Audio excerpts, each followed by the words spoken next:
than any other contender. Is he the future the GOP wants? Does he represent where the party is going?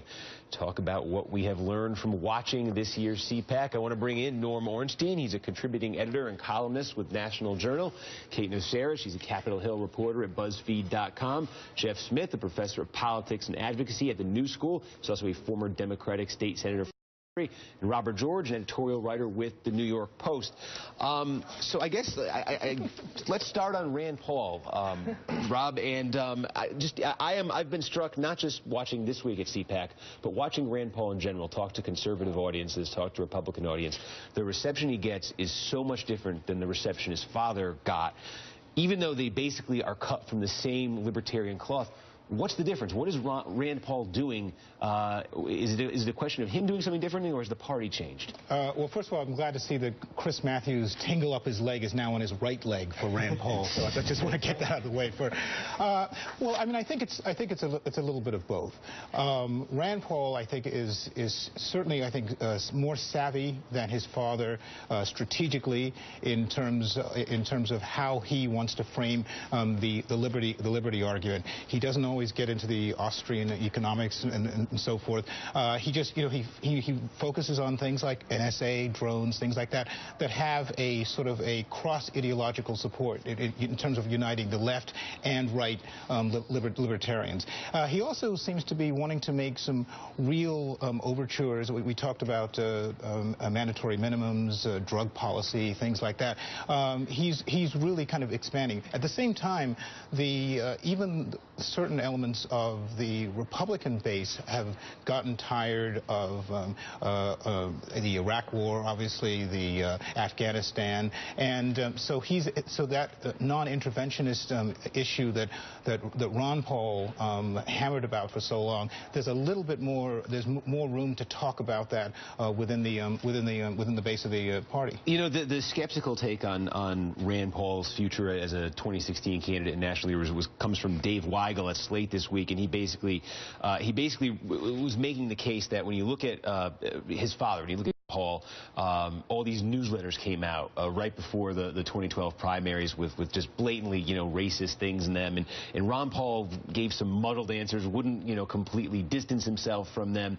Rand Paul had this advisor on his staff who used to go by co-wrote his book, I guess, or ghost-wrote his book in 2010, who called himself the Southern Avenger, had all these, sort of neo-Confederacy utterances. Rand Paul wouldn't exactly, sort of throw him under the bus. He would, talk about him sort of as a victim. I guess the point that Dave Weigel was making is Rand Paul looks all well and good right now, Norm, but when he faces the kind of scrutiny his father did over the kind of associations like with the Southern Avenger, the kind of associations his father had, he's not going to hold up very well. And, we talk about these candidates now before they've assembled organizations, had to go through a whole strategic maelstrom.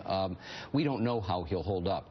What I would say is he is so much more savvy than his father and has an ability to calibrate, to stay within bounds where conservatives are happy with him, but not necessarily get outside the bounds of what might work in an election.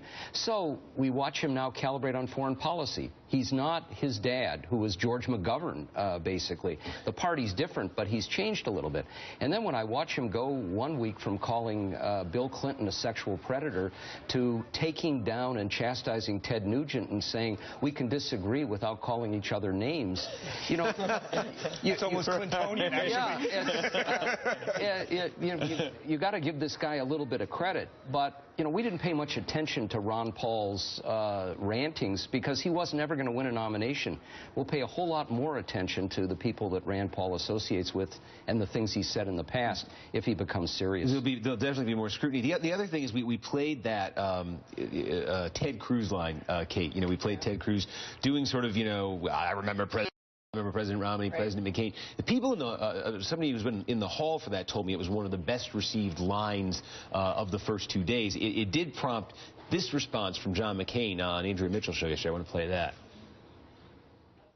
I spoke to Ted Cruz. He and I have a cordial relationship about this, and he can say what he wants to about me, and he can say anything he wants to, I think, about Mitt. Mitt's capable of taking it.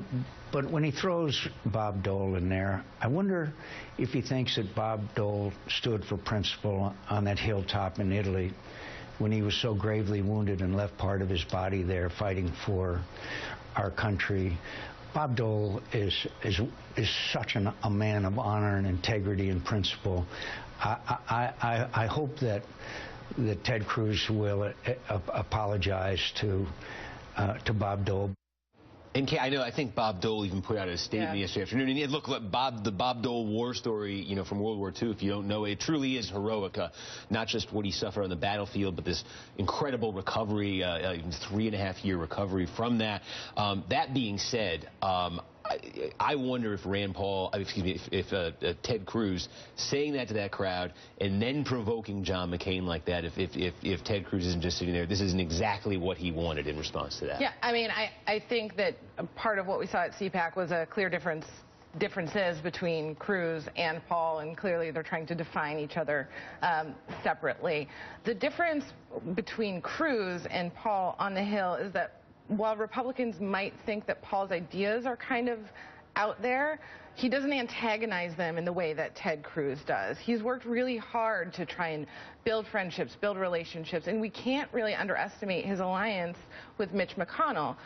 One of his closest advisors is Mitch McConnell's now campaign manager, who actually told the Huffington Post this week, we expect Rand to help us right now and take back the Senate, and so Mitch can be the majority leader, and then we expect Mitch will help Rand in the coming years, however, he may need it. So Rand's been very smart about who he needs in his corner and not really, pissing off the John McCains too much. John McCain may not like all of his ideas, but he's not going out of his way to sort of...